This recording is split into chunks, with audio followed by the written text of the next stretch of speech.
Hey Virgo. So I'm using the Vice Versa Tarot, and let's jump into it. So at the bottom of the deck, you have the Nine of Cups, the Wish card. So this is making sure you're really clear on your intentions.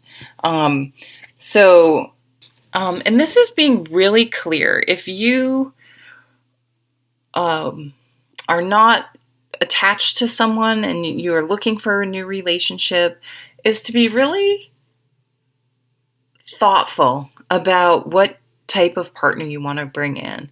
Now, if you were to sit there and make a list of the type of partner you want, and most of the list are physical attributes, you may want to think about that, because looks fade and looks can be deceiving, and you really want to be able, if you're just out for a fling, cool, that's fine. But if you really are looking for something with depth that's sustainable and meaningful, you may want to just think about that. It's almost like a be careful what you wish for, not in a be careful what, not in a nasty or shaming or whatever way, but just to be thoughtful about the type of job, the type of relationship where you want to live. I mean, just to be really thoughtful about that and what is behind what you wrote on that list. Why do you know what I mean? To just be really ponder that. It's a good thing to think about this month for you guys. You have the Fool card, which is probably my favorite card in the deck. And because this is a card about releasing yourself from societal demands, your own demands, how you were brought up, just expectations that we become saddled with that don't necessarily make any sense. It was funny. I was listening to Psychic Teachers. Do you ever listen to that? I love podcasts. Game of Microphones is my favorite right now. But I was listening to Psychic Teachers, and Samantha did Diamond as the crystal of the week. I'm sorry, I'm having trouble spitting my words out here. And this whole giving someone a diamond as an engagement ring was a purely marketing by De Beers, I think she said. And how the diamond should be equivalent to 2 months' salary. That is not an old tradition. That is just something that this marketing person at the company came up with. So it's just to really challenge, if you feel tied to something, to a way of doing something, to anything, to really challenge your thoughts. Like, why do I want that big house that I'm going to be house poor? Why do I need that fancy car? Who cares? Who gives a crap? As long as it runs and is safe and gets me from point A to point B and, makes sense for myself or my lifestyle or my family, who cares about? So it's like getting rid of material things. He has very little baggage. I'll show you the other side. So he can move forward with life without these. It's almost like guilt and shame and these things that we accumulate from society and our upbringing, religion, whatever, that become attached to us, and they're kind of like, when you really challenge them, like, why does that matter? It doesn't matter. Like, it's time to make up your own rules about what's important to you and what things you need, if any. So I feel like a little bit of decluttering, but a releasing of those types of societal, excuse me, because the Three of Swords and the Four of Cups, and this is like, why am I not happy? I don't have the hot girlfriend or boyfriend. Well, maybe the person that isn't, the hottest person in the world is actually more suited to you and a much nicer person. Like, if you get wrapped up in thinking, okay, if I have this big house, if I have this certain type of lifestyle, if I'm doing what looks good on Instagram, you know what I mean? But it's like, but what do you really want to do? What's really interesting to you? You may find that, if you weren't happy because you were chasing the wrong things, you were doing what you felt like you should instead of what truly brings you happiness. And you guys are like, it's awesome. You're like, screw this.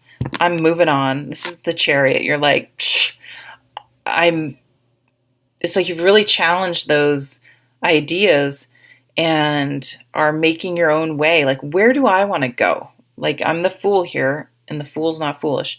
Where am I going? In fact, I think the Fool, I'm going to get back on my little Fool soapbox. I feel that the Fool is at the top of the major arcana because you go through the whole, Magician, High Priestess, Empress, Emperor, Hierophant, and so on up. And it's like, you can become so like, am I being balanced? Am I being fair? Am I being a leader? Am I gaining wisdom? Am I listening to my intuition? Am I being careful of my demons? Am I, you know what I mean? And I guess the point where it's like, you know what? If I wait for the perfect moment, or if I'm trying to have all those things in balance, I'm never going to do anything because it would be impossible. So this is like, yeah, I know all those things, and but I'm going to live and I'm going to move forward, because it can almost be like analysis paralysis. You are so there is a Page of Cups, some new love, some new message that will elicit a nice emotional response. The Empress is here. She's Mother Earth. She's grounded. You also have this Knight of Pentacles, grounded. It's like when you make the decision, though, to move forward with the Fool, it's not this, I'm selling my house and moving to Hawaii. It's, again, this, what do you wish for? Like, I really just want to live more in the country. I really am interested in living in a community where I can walk and save energy. I don't know what your thing is. Whatever your thing is. That's what I want to move. And so I'm going to take the steps. I mean, this Knight is very careful and slow and steady and methodical, but he achieves his goals. I'm going to start taking the steps to lighten my load and build the life that really makes sense for me, not what society tells me to do. And it's going to take a change in thinking. It is. It's going to be a complete shift in how you have perceived your life and what your value is, because we can attach our self-worth to things or status or what other people think. And I'm just as guilty as anyone. I read these tarot cards because I'm hoping, not because I think I do any of this or I'm spiritually enlightened. It's because I feel like if I talk about it enough, maybe some of it will sink in. I'm still waiting for that to happen. But it does. It takes a whole change in thinking in order. It's strength. I mean, that's a big deal. Like, I'm going to pursue this thing that's not widely accepted, and people may think it's weird, or I may lose some friends, or my family might think I'm crazy, but I'm going to do it anyway. But by doing it, it brings balance to your life. That's the ironic thing. You start to feel like, oh, I finally feel right. This finally feels right. And the reason I didn't feel as fulfilled is because I was chasing after the wrong wishes and dreams. Okay. The Four of Cups is just sort of like that. I think I have some book that says it's divine discontent. And to me, that's just like there's some fundamental thing missing. And again, I feel that directly relates back to maybe you're in a relationship and you've whether your significant other has done this on purpose, I don't think so. It's like you've become stagnant. You've stopped living your own life. And so that's just you've put things on hold. You feel, like you're not moving forward because you're in this couple, but you can still be an individual in a relationship. So make sure that you haven't fallen into a rut. How do I want to say this? First of all, if someone's really holding you back, you need to look at that, right? But have you become complacent or comfortable or somehow in your head perceived that they're not going to be supportive when they really would be? It's just like a lack of communication. But the lesson of this guy is okay, you're stuck upside down. You can either just sit there and go, I'm stuck upside down, this sucks, or you can be like, well, wait a minute, let's take a look around. Wow, I'm really seeing things in a different light because I don't usually hang upside down. So again, it gives you the opportunity to change your thinking, that change in perspective about things. And then boom, things just move really fast. You bring in new love if you're single, because when you're living authentically, that's the really interesting thing I've found out, or I've noticed. I haven't found out yet. Anyway,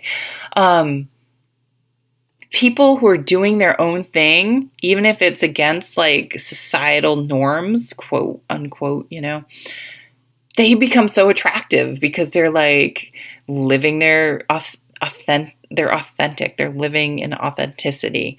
So when you like stop focusing on, oh, I don't have the relationship I want, I don't have the job I want, I don't have the blah, and just start going after the things you truly care about, it's amazing how you become so much more attractive, and how things just really start to pick up in all areas of your life. And this is what deep down do you really want? This is like, deep down what you really want. Tell me what you want, what you really, really want. Sorry. I've only done a couple of these and I'm already getting a little insane. That my friend Brenda at work would always do that. If someone said, tell me what you want.